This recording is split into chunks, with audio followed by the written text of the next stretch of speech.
Thank you. Questions, folks? Do we have any questions you'd like to ask?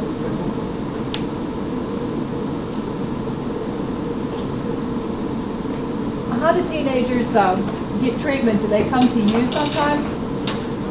I mean, within the school system, are there kids that say, I think I have a drug problem, or somebody goes to their counselor and says, I think she has a drug problem, he has a drug problem. I mean, aren't there support groups within the schools? I'm trying to think of where they have groups where the kids get together to talk, because kids love to talk, especially if they have problems. They write bad poetry too.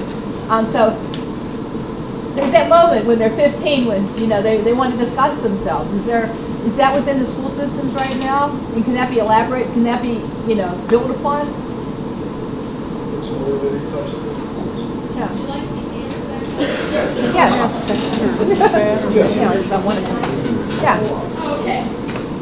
Would you like to start? Go ahead. Well, actually, in every school system in Warren County, there are what teachers refer to as staff teams. And some of you parents may have heard this. What's that stand for? Student assistant programs. Okay. Peer group. And actually, we deal directly with various agencies in the county, and it's a support system. It's like these folks up here at the table said earlier that kids need a good foundation, a good support system. And that's what these programs within the schools do, is provide that basis, provide that support, so that in hopes that we can help take care of things in school so that these children never get to them. So that's basically what I was going to say, and through that process they can be referred to mental health treatment, drug and alcohol treatment, whatever type of, if they need additional treatment outside of the school, they can seek that. I know a lot of times through probation, I mean, there are times when a child is placed on probation that they come to our office and an assessment is done, or perhaps even inpatient treatment for drugs or alcohol. So we provide that as a free service at the county level. We do the assessments and make that referral for treatment. So yes, to answer your question, the supports are there, and it starts in the school system because they have the kids. Yeah. And referrals are actually made to outside agencies from school personnel. Mm-hmm. So that's, if we see something happening in the school system, teachers can take an active role in taking care of the situation and working with the guidance counselor to make referrals. Mm-hmm. Or, I mean, anybody in the school system can do that. And we have contact numbers, and we actually approach parents too, to get their support, because that's very helpful. And one final thing too, that's going to be happening, not that it isn't happening now, but as a county, for underage drinkers who are actually caught and go before the magistrate, they will be referred to an educational program, an underage drinking program. So it's not treatment.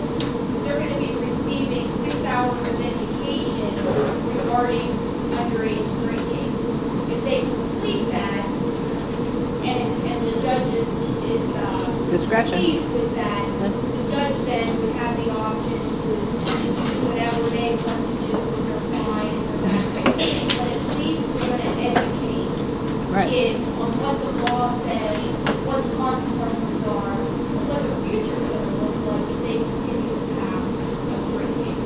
Well, it seems like out of that group of kids, you would find your leaders for the groups that you're wanting to reach, because you'd be finding somebody within the peer group that was willing to be trained and that could take the message back to the community through their own voice, working with the system and knowing the people they're trying to reach. Is that happening too? Do they become educators, or do they become spokespeople for can they address groups? Do they learn public speaking? I've heard more kids say that until they learn how to speak in public, they're just tongue-tied. Like the future farmers of America. When those kids learned to speak, they stopped being quiet kids just standing there. They learned to speak and they became educators. And if that happens when you're between 15 and 17, where you lose your fear of groups and you can talk about what you need to talk about, you have a big turnaround. And there's groups actually within the school districts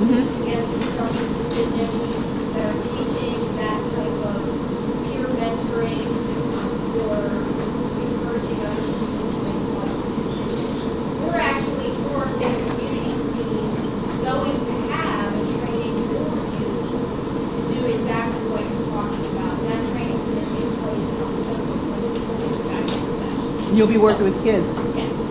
Yeah. All right, folks, are there any other questions in particular for the panel?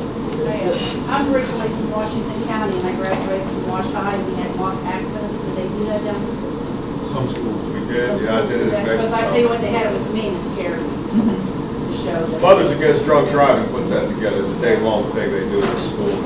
But the problem I see, a lot of schools don't want it. Some do. That's too frightening. That's too traumatizing to kids. No, it's not. It's real. Yeah. The wrecked car in front of the high school. When I was in high school, the wrecked car was in front. The day of the prom, the wrecked car was there, and the senior picture of the deceased teenager was right on it. And that's it. And yeah, that has an effect. And we used to walk kids through the jails too. We don't do that used to anymore take either. people to the morgue. We can't offend their delicate sensibilities. Yes, you can. It's reality. Last couple, we're talking about treatment. Just another one of my own personal opinions. Some of the best treatment programs I've ever seen are summer jobs. Yeah. They really are. I mean, I don't know why they went out of style, but a little bit of structure, a little bit of discipline in a teenager's day, having to get up early, having to show up for something. Amazing treatment program. Where I live, I have neighbors who pay adults to cut their grass while their teenager plays video games on their couch. That's incomprehensible. Great treatment program. Summer jobs, too, are one of those things where a little bit is good, more is better. 2 summer jobs is better than 1. You have a question? Yeah, I was reading somewhere that as a deterrent for the parents, because like you were talking about the parents think it's okay that kids come over to their house and drink as long as they take their keys. That as a deterrent, they were like fining these parents that were doing that for unlawful detainment. Have you heard of that, but yeah, by the letter of the law, I suppose you could. And if that's something if that's something to stop parents from doing that, I'm all for it. Well, because I mean, a lot of times they're held accountable to a certain degree, but if they have that fear of, because some kids won't tell where they got anything from. But if you find out and you can hold them accountable in that capacity, then I thought it would. It's one added thing that you guys could use for. I didn't know if you had heard anything about that or not. No, I haven't. I'm all for it. If it'll stop parents from doing that, I'll arrest them for kidnapping. If it'll stop that is the silliest, most misguided thing I've ever seen. And if there's another tool out there to help me stop them from doing that, I'm for it.